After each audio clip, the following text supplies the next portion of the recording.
When the young pregnant woman on my porch lifted her eyes to mine and said, "You don't know me, but I'm your granddaughter," I honestly thought some scammer had picked the wrong old man. Then she told me my daughter had abandoned her as a baby and had spent 18 years blaming me for it while trying to squeeze every signature and dollar she could out of me. What would you do if you opened your door to that? Before you decide I went too far, read this to the end and tell me honestly if I was wrong. If you think you'd have done better in my place, I'd like to know how. My name is Thomas Grady. I'm 72 years old, a retired electrician from Indiana, widower, father to one daughter named Melissa, and, as I found out last fall, grandfather to a 19-year-old girl I never knew existed. I still live alone in the same 3-bedroom house where my late wife Susan painted the kitchen yellow because she said white walls felt like a hospital. For most of my life, I thought my worst mistake as a father was working too much and talking too little. Now I know my real mistake was trusting my daughter more than I trusted my own eyes. The night this all started, the air had that November bite to it.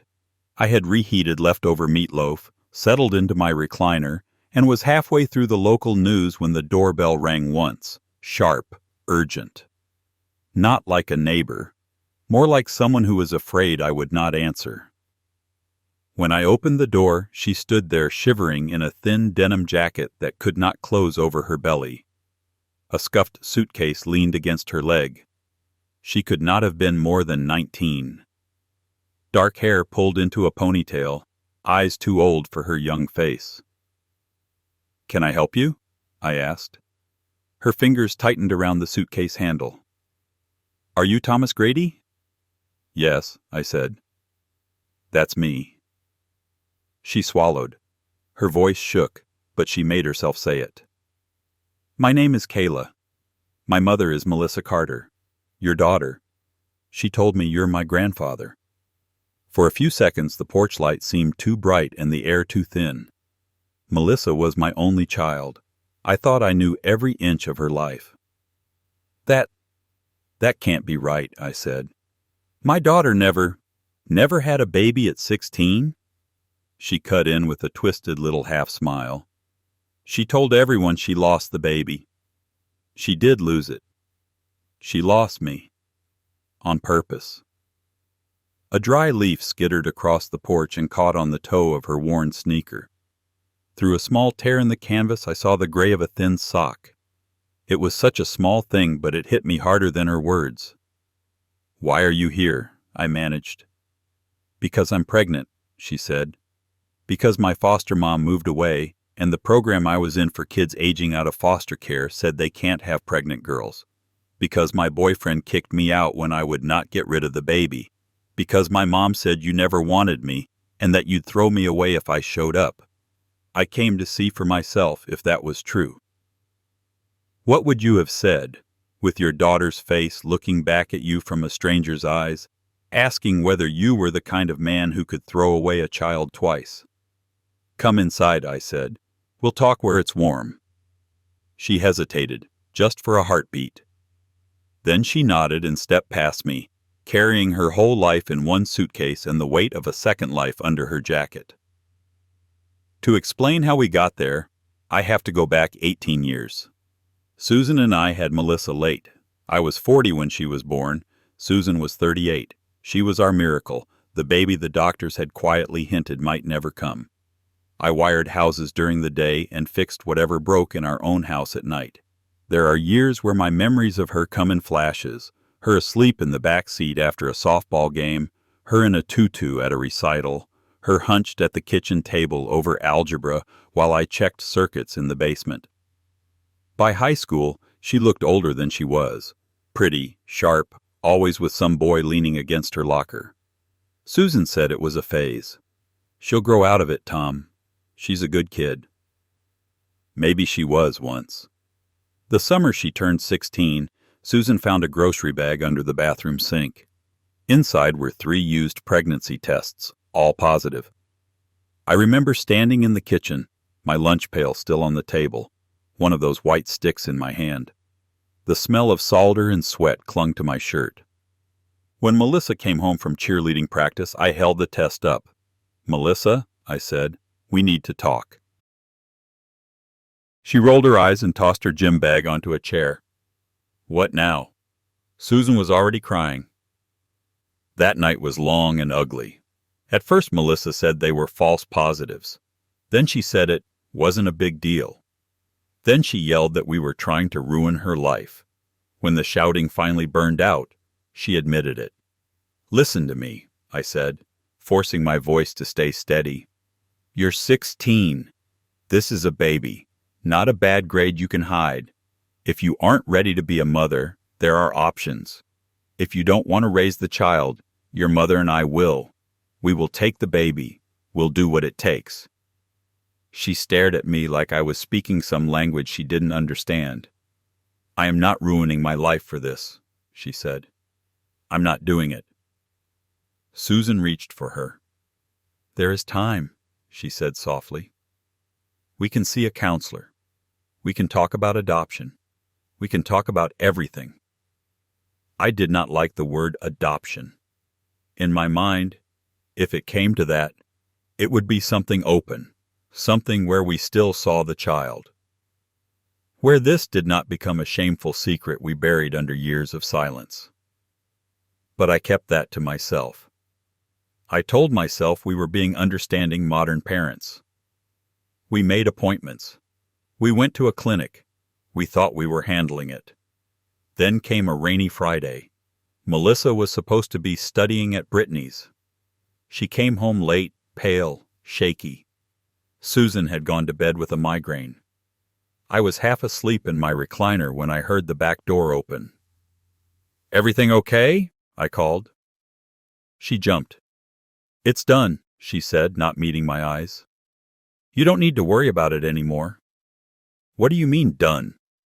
I sat up. She grabbed the banister. "I took care of it. There is no baby anymore. Just leave it alone, Dad." She ran upstairs and slammed her door. Susan begged me to let it go. "She came home," she said. "She's not pregnant. She's not dead. Sometimes loving your child means not digging into every corner of their life." But the silence felt wrong in my bones. I called her pediatrician, the school counselor, clinics. No records, no bills, no trace. A few months later, an official envelope arrived from a county social services office I did not recognize. Inside was a form letter addressed to the maternal grandfather of baby girl Carter. It stated that an adoption had been finalized, all records sealed, and that as a non-custodial relative I had no standing.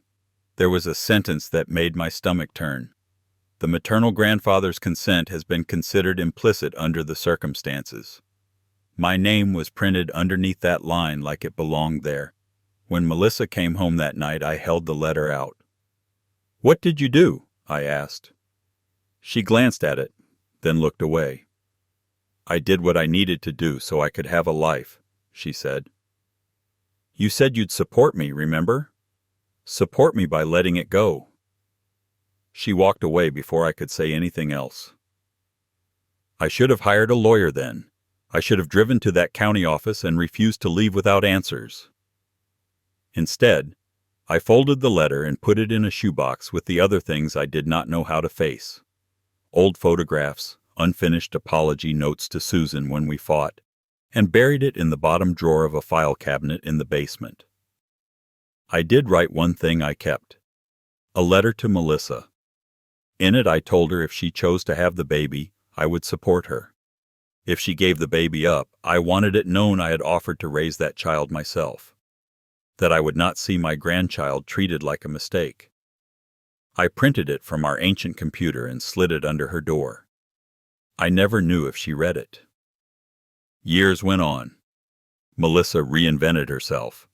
She finished high school, went to college in Chicago, came back with a marketing degree and a new last name, Carter. She married Andrew Carter, the kind of man who wears an expensive watch and a smile that never quite reaches his eyes. Clean-cut, ambitious, always talking about positioning and image. At first I was proud. My daughter, the first Grady to earn a college degree. Susan baked cookies for care packages. I paid for whatever the scholarship did not cover. Tuition, rent, textbooks, surprise car repairs. If the phone rang and Melissa's voice wobbled even a little, I opened my wallet. Then Susan got sick. Breast cancer. The 5-year survival statistics meant nothing in the end. When she died, the house felt 3 sizes too big and 10 shades too quiet. After the funeral, Melissa sat me down at the dining table, the same one where she used to do homework. Andrew sat beside her, hands folded like a man leading a meeting. "Dad," Melissa said gently, "we need to talk about your future." "What future?" I asked. "I get up, I fix what is broken, I try to sleep. That is about it." Andrew gave me a sympathetic look I did not trust. "You're alone in a house that's too big," he said. "You're not getting any younger. Melissa and I think it's time we help you get serious about planning. A proper will, a trust, powers of attorney. I know a great attorney who can set everything up. It will protect you and make sure things are smooth when the time comes." "We just want to make sure everything is in order," Melissa added. "You know, the house, your accounts, Mom's life insurance. We do not want any mistakes. We have the kids to think about." "I wrote a will when your mother got sick," I said. "I will update it when I'm ready." Andrew's smile tightened. Melissa's eyes cooled a shade. "Dad, that hospital will probably isn't even valid," she said. "We are just trying to protect you. You forget things sometimes. You left the stove on last Christmas. You almost got scammed by that roofing inspector. You need oversight." I laughed that off at the time. Maybe I should not have. The next 18 years were a slow, steady pressure. "Sign this small form so we can talk to your doctors. Sign this so we can be on your accounts in case there's an emergency. Let Andrew manage your retirement. He understands investments." I kept saying I would think about it. I never quite said yes. I never quite said no either. Guilt is a powerful leash, and all that time while they were circling my house and my savings, they never once mentioned the granddaughter they had erased. Now that erased child sat in my kitchen, cupping her belly with both hands like she was afraid someone might try to take this baby too. I made grilled cheese and tomato soup, because that is what Susan used to make when Melissa came home from bad days.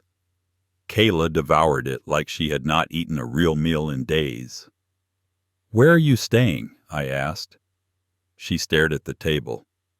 "I was with my last foster mom, Linda, but she moved to Georgia last month.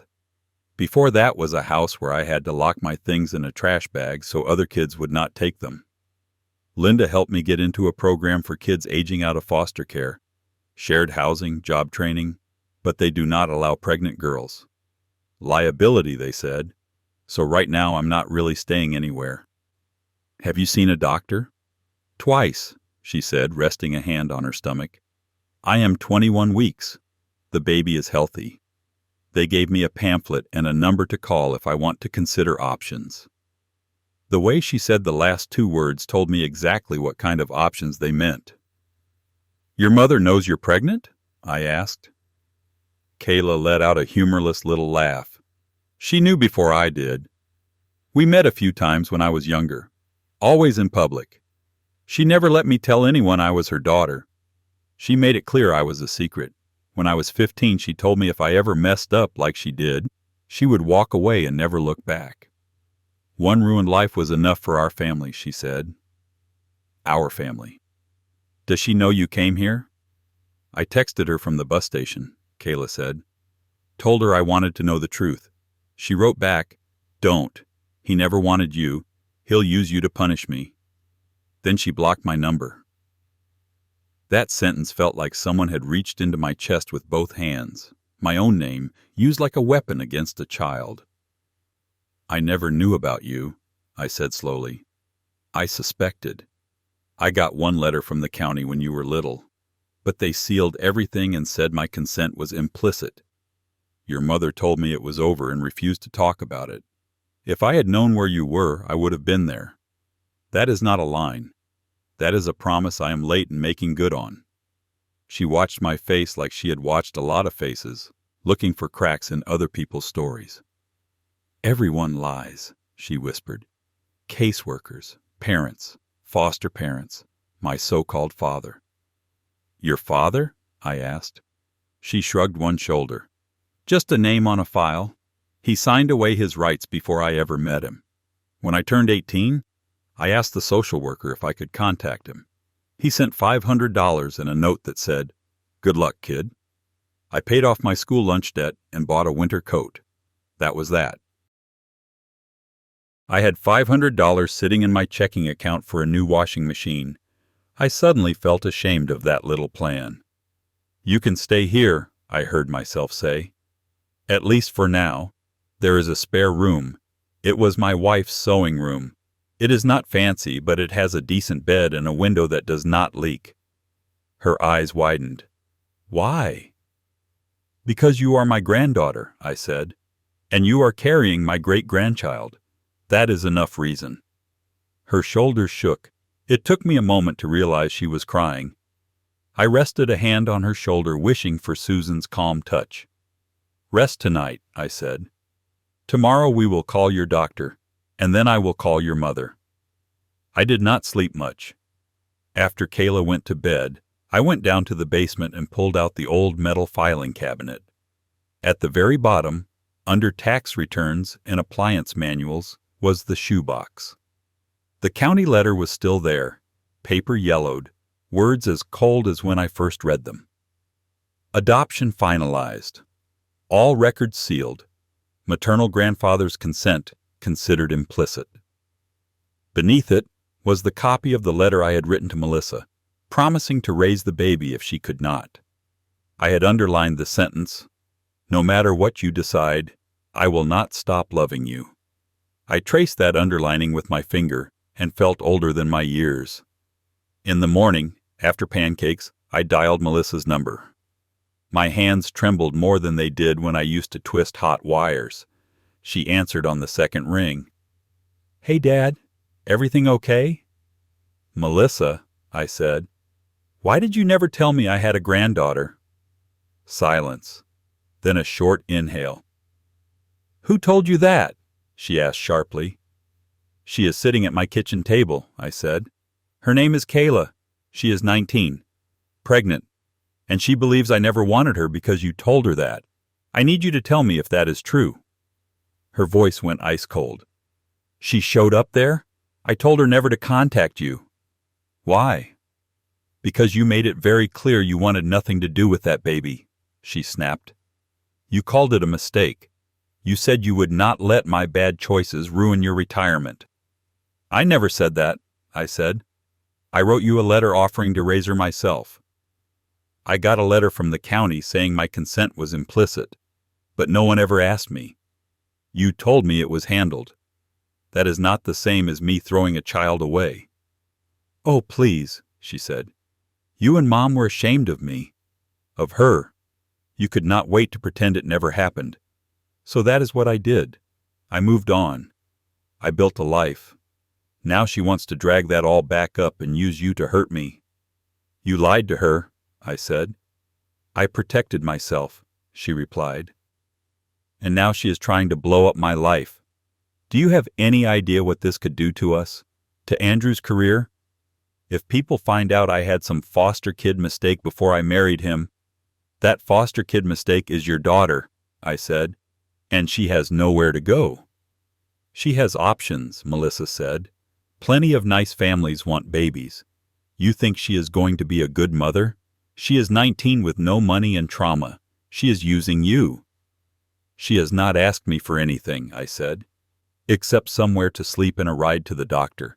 You are the one who has been asking me for money and signatures for the last 18 years. Her voice sharpened. "We ask because we have responsibilities. Mortgages, college funds, retirement. You have this idea that money is just for emergencies. Guess what?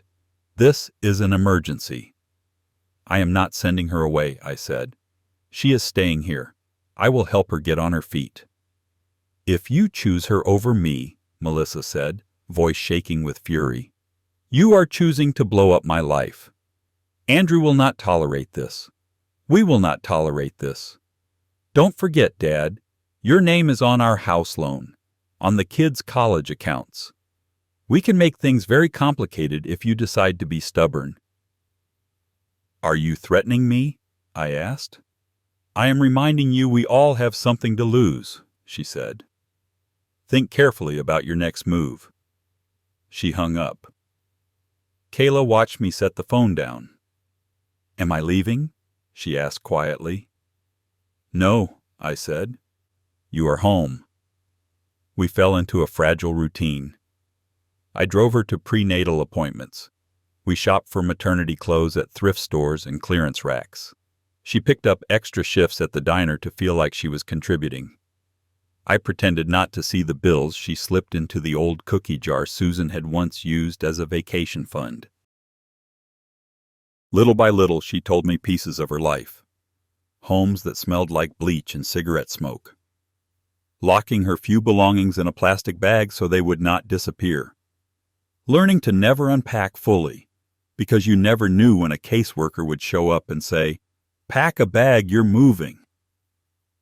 I told her about Susan's terrible singing voice and good heart, about the time Melissa tried to pierce her own ear with an ice cube and a sewing needle, about the house fire I helped put out when a cheap space heater shorted. We were both careful at first, circling each other like people who were not sure yet if they belonged to the same story. 2 weeks later, I heard from Melissa again, but not the way I expected. Second hook. That afternoon, I had left my phone on the kitchen counter while I drove to the hardware store. The old thing was on its last legs and died if you looked at it wrong. When I came back, the screen was lit with a missed call and a voicemail icon. Caller ID. Andrew Carter. I pressed play. "Mel, it's me," Andrew said. He sounded impatient. "Your father is not picking up. Anyway, I talked to Jensen about the guardianship petition. With your dad's age, that thing with the stove at Christmas, and this sudden involvement with the pregnant foster girl, we can make a strong case he is not capable of managing his affairs, especially if we document any confusion with his meds. Once we have temporary guardianship, we control his access to her and any money she might be after. By the time her baby is born, everything with his name on it will be ours, legally. Then she can scream all she wants. It will not matter." There was a clink of glass, then Melissa's laugh. "Good. I am so tired of begging for what is already supposed to be mine." Andrew chuckled. 18 years of trying to get that man to sign simple documents. He brought this on himself. We will swing by this weekend, act concerned, maybe catch him on a bad day. Jensen says recordings of him sounding confused will help. Just do not let him see you doing it. The voicemail ended. I stood at the counter, phone in hand, listening to the tick of the kitchen clock. I played it again to make sure I had not misheard. I had not. If you heard your own child and her husband calmly planning to have you declared incompetent so they could seize control of everything you worked for and cut you off from the only grandchild who had ever needed you, would you still try to keep the peace? The next morning, I called someone Andrew did not know about. My attorney, Anita Patel. She had helped me when Susan died, and I trusted her. Her office smelled like coffee and printer ink. She greeted me with a firm handshake and a kind look. "Mr. Grady," she said, "it has been a while." "That is my granddaughter, Kayla," I said, nodding toward the young woman beside me. "She is why I am here. And she is why I need to make sure my daughter never controls anything with my name on it." I told Anita the story from the beginning. The teenage pregnancy, the county letter, the years of pressure, the knock on my door, the voicemail. When I played the recording, Anita's professional expression slipped, and something like anger flashed in her eyes. "Let me be very clear," she said when it ended. "You are not incompetent. You are being targeted. We are going to put a stop to this." "How?" I asked. "First," she said, "we update your will and create a living trust. We move your assets, your house, any savings, that rental property you mentioned, into the trust. You will be trustee as long as you are able. You pick who takes over when you cannot. Second, we revoke any old powers of attorney and name people you actually trust. Third, we document your capacity. I will have you evaluated by a doctor and keep that report. If they file for guardianship, we will be ready. Kayla shifted in her chair. I do not want his money, she blurted. That is not why I am here. Anita smiled. Wanting a safe place to live is not the same as plotting a takeover. Your grandfather is allowed to decide who benefits from his work. That is his right. We went through my finances. My house, bought small and paid off slowly.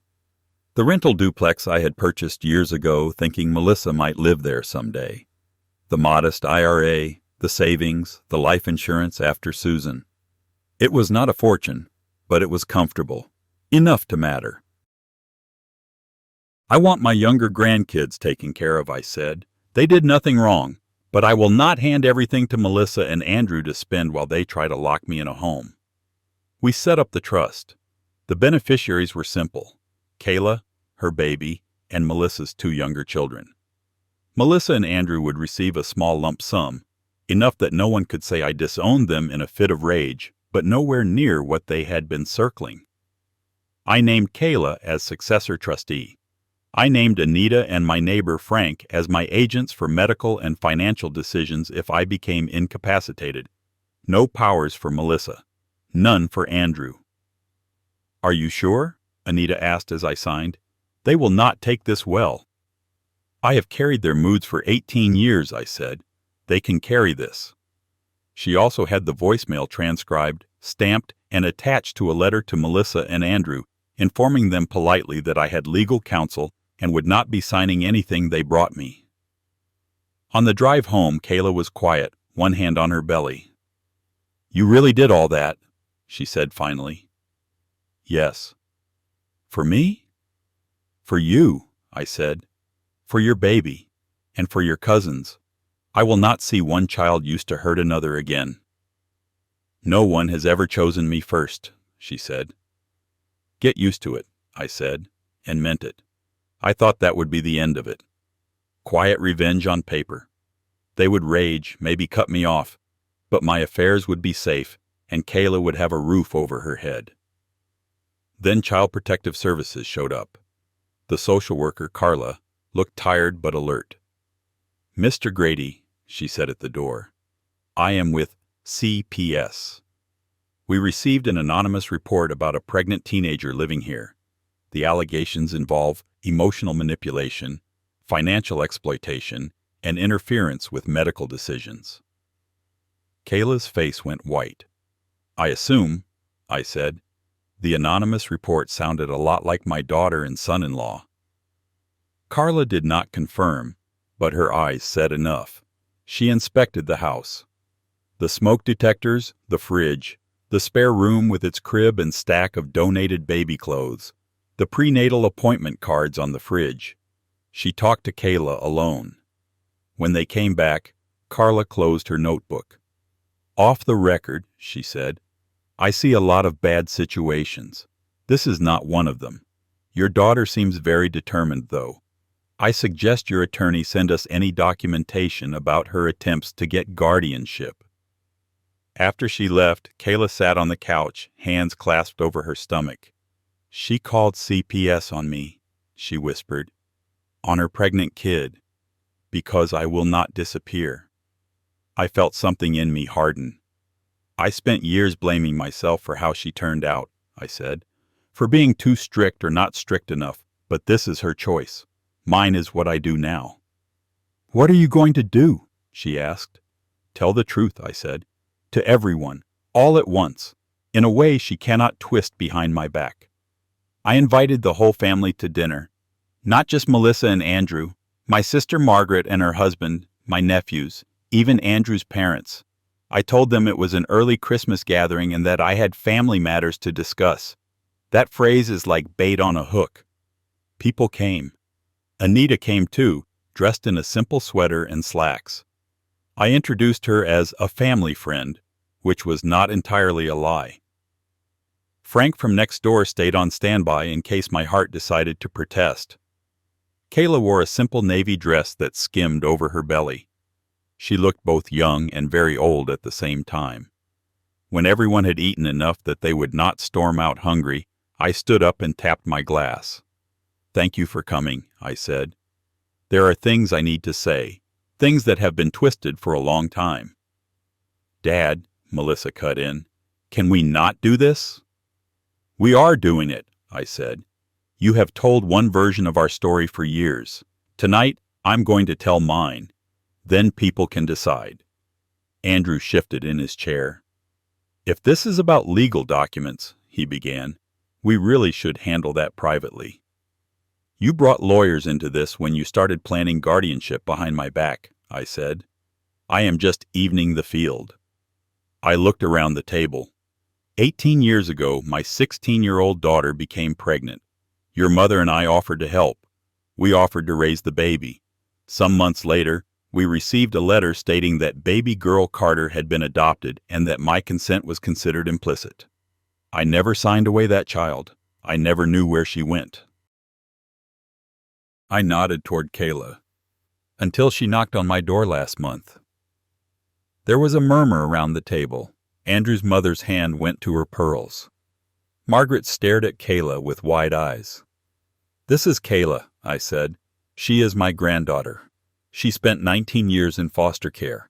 She is now pregnant, and she came to me because she believed I didn't want her. She believes that because her mother told her so." Melissa stood, trembling. "You cannot dump this on people like some dramatic reveal," she said.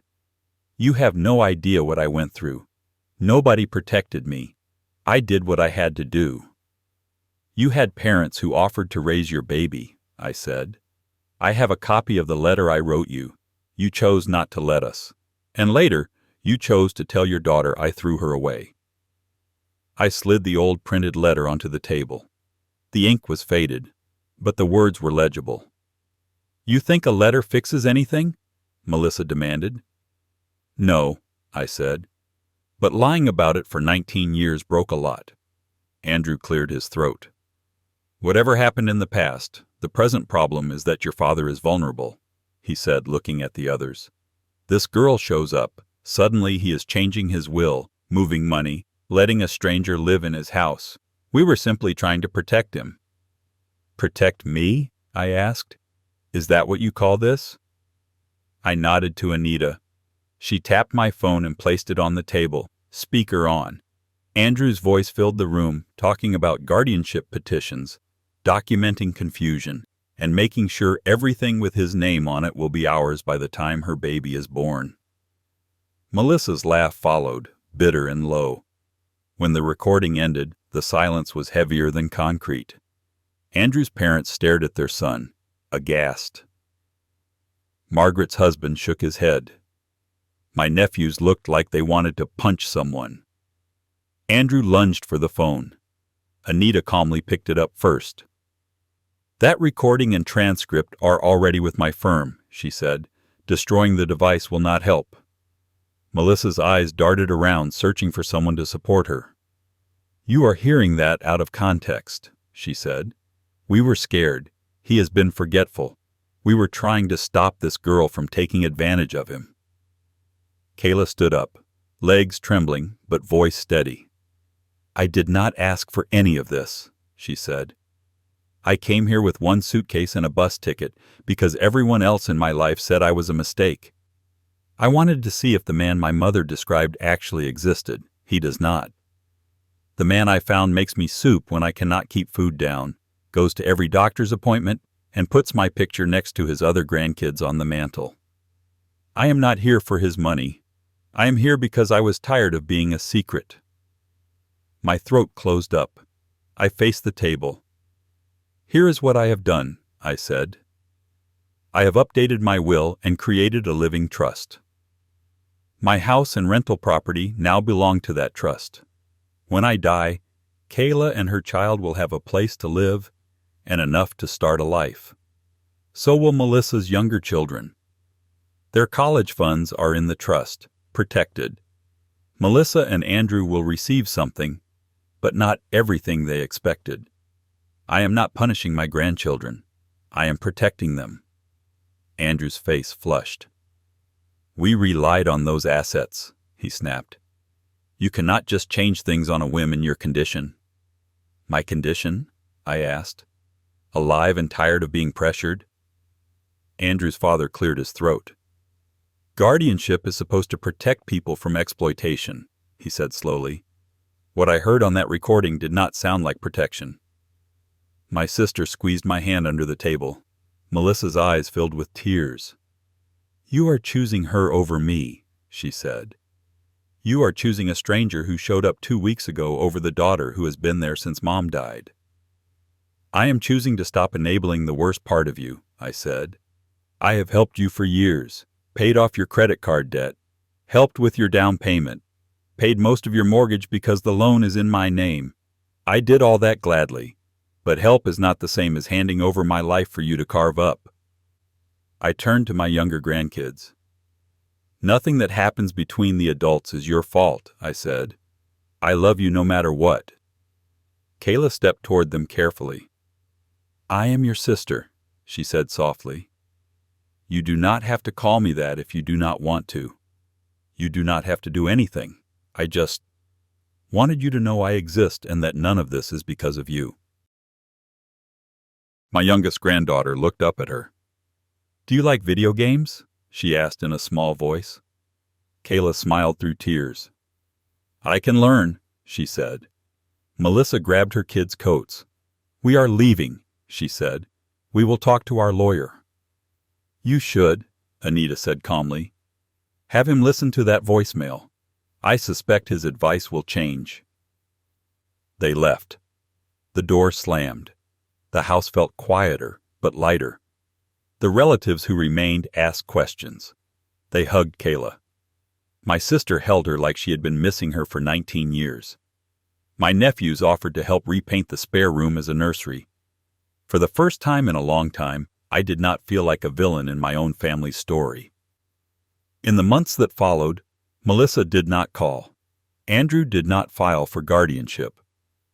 I still sent birthday cards and deposits to the younger grandkids' accounts. Sometimes they texted. Sometimes they did not. That was their parents' doing, not mine. Kayla's belly grew. We went to childbirth classes together. The instructor asked if I was the father. Great-grandfather, I said. She blinked, then smiled. That is even better, she said. The night Kayla went into labor, a storm blew in. Thunder rattled the windows as I drove her to the hospital, knuckles white on the steering wheel. In the delivery room, she squeezed my hand so hard I thought my fingers might snap. I did not care. When the baby finally cried, a thin wail that tore straight through every regret I had ever carried, I felt something inside me loosen. It is a girl, the nurse said. Kayla looked at the tiny wrinkled face and sobbed, deep and shaking. What is her name? The nurse asked. Kayla looked at me. If you still want to, she whispered. I understood. We had talked about it. Susan, she said. Her name is Susan. They placed that small bundle in my arms, and for a moment time folded. I saw my late wife's eyes, my daughter's chin, and a baby I never got to hold 19 years ago, all in one tiny face. We brought little Susan home 2 days later. The spare room became a nursery, a crib where boxes once sat, a rocking chair where a sewing machine used to be. I walked the floor at night when Kayla was too tired, whispering stories about the woman whose name her daughter carried, and about the mistakes I was determined this child would never pay for. A few weeks after we came home, an envelope appeared in my mailbox in familiar handwriting. Melissa's. Inside was one line on a sheet of paper. No apology, no explanation. Just, I don't know how to be your daughter. I stared at it for a long time. Then I turned it over and wrote on the back. Learn how to be her mother first, I wrote. The door is open when you are ready. I do not know if she ever will be, Maybe one day she will knock and we will have another hard conversation. Maybe not. Some stories do not get a neat ending. But I know this. A young pregnant woman knocked on my door one cold night, and I chose her. I chose the child who had always been treated like a shameful secret. I used what power I had left, not my strength, which is fading, but my voice, my name, my savings, to protect her instead of the people who tried to use her as leverage. Was it revenge? Yes. Watching my daughter realize the money she had been circling for 18 years now mostly belonged to the girl she abandoned. That was justice in a language she understands. Changing my will, moving the house into a trust, playing that voicemail in front of everyone, that was my way of finally saying out loud what I should have said long ago. You do not get to hurt children and call it protection. But it was more than revenge. It was a late, imperfect attempt to finally do right by a grandchild I failed once already. So tell me honestly, am I a cruel old man for cutting my daughter off and leaving almost everything to the granddaughter she threw away? Or was this the only way to break a cycle that would have swallowed another child whole? My grandpa's words really happened. I believe him.